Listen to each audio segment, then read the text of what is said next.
Bonjour et bienvenue dans cette petite capsule qui va porter sur les différents types de mouvements qui existent lorsqu'on analyse les objets dans l'univers technologique, donc les mouvements des pièces et les mouvements des objets eux-mêmes.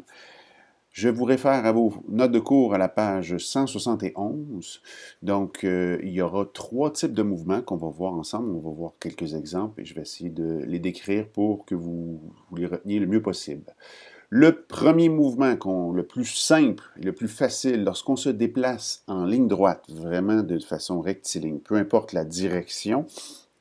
Donc, j'ai deux exemples ici à l'écran, soit un clou, par exemple, qu'on va insérer, un tiroir qu'on va ouvrir ou fermer. Le mouvement, il est en ligne droite et ça s'appelle une translation. Deuxième type de mouvement, lorsqu'un objet se tourne, donc les aiguilles d'une horloge, par exemple, un boyau qu'on embobine, qu'on enroule, le mouvement s'appelle la rotation. Donc, lorsqu'on fait une rotation, il y a toujours un axe de rotation. L'objet tourne autour d'un axe de rotation. L'axe, je vous les ai mis ici en vert pour, par exemple, les aiguilles d'une horloge. Ça passe par le centre. Donc, toutes les aiguilles tournent autour de cet axe.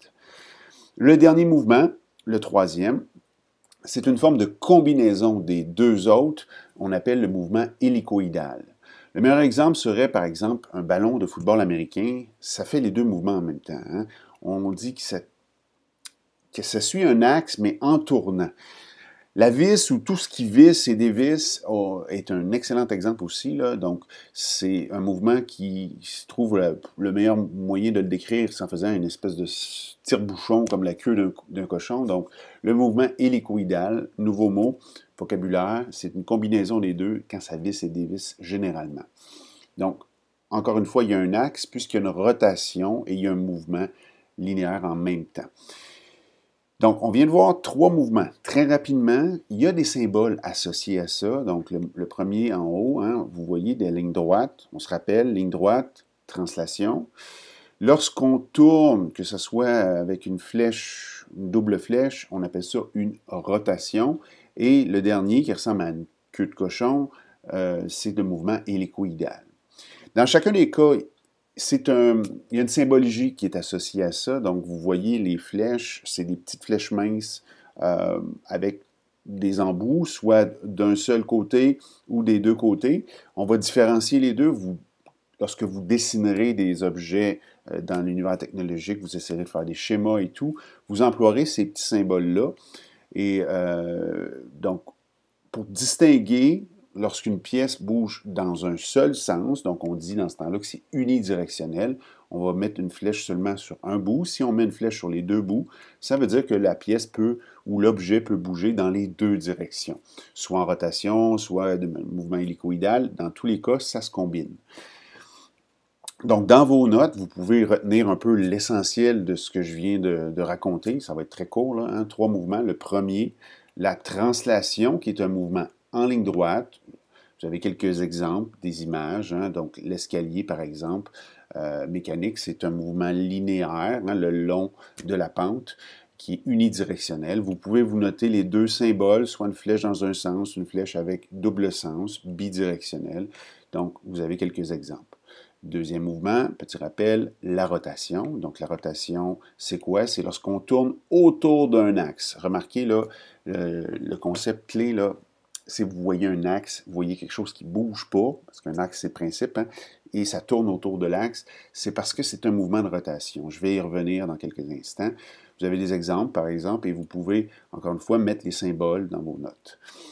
Dernier mouvement, le mouvement hélicoïdal, donc lorsqu'il y a une combinaison des deux mouvements, l'espèce de tire-bouchon allongé, la vis, la dévisse et tout ça, là. Donc, même chose, on peut se noter les symboles, noter le mot hélicoïdal.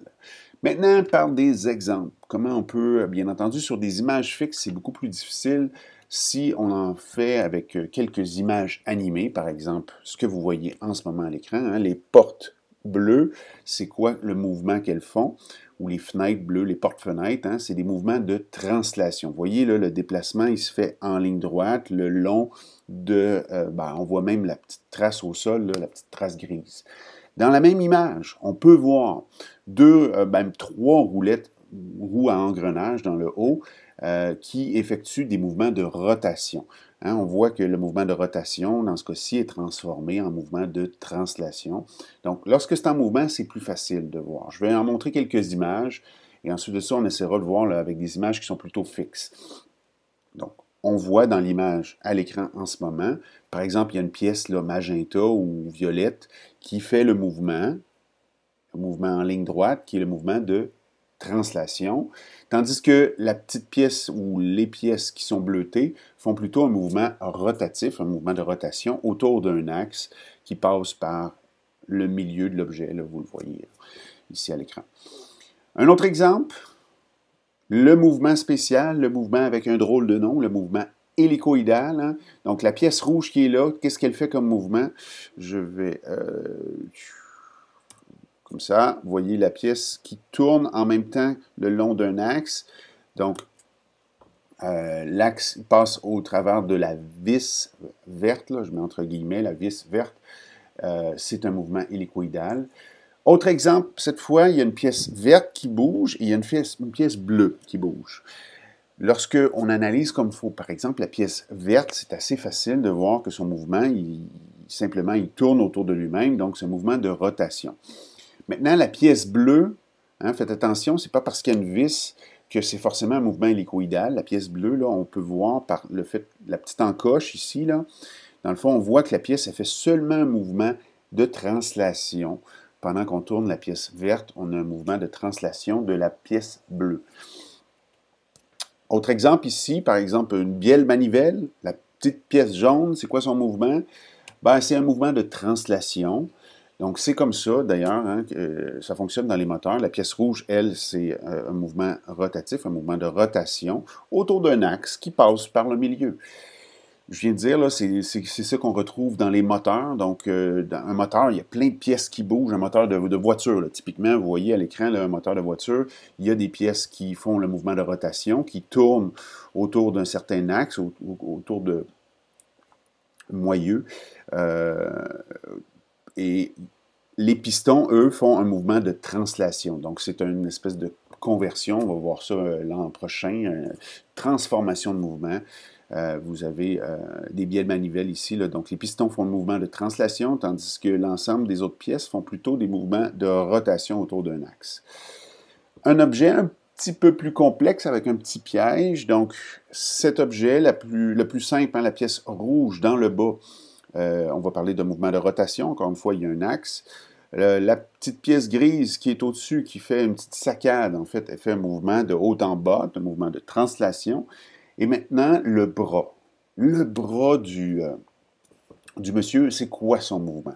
Il faut faire attention, c'est pas parce qu'il n'y a pas un mouvement de rotation complet qu'il ne s'agit pas d'une rotation. Hein. Ici, on a un axe de rotation, son épaule. En fait, son épaule, c'est un point qui ne bouge pas.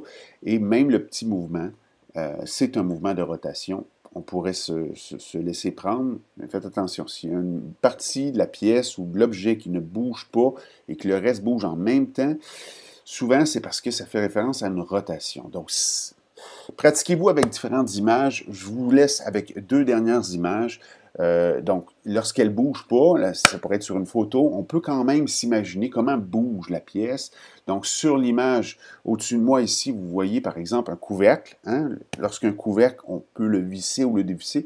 Il faut s'imaginer qu'il y a un mouvement hélicoïdal associé avec le couvercle. Maintenant, s'il n'y a pas de rainure ou de trait là, qui permet de visser là, ou de dévisser, à ce moment-là, on pourrait s'imaginer que le mouvement, c'est simplement une translation. Vous voyez, là, dans tous les objets dans votre quotidien, on peut voir des mouvements. Voilà, c'était tout.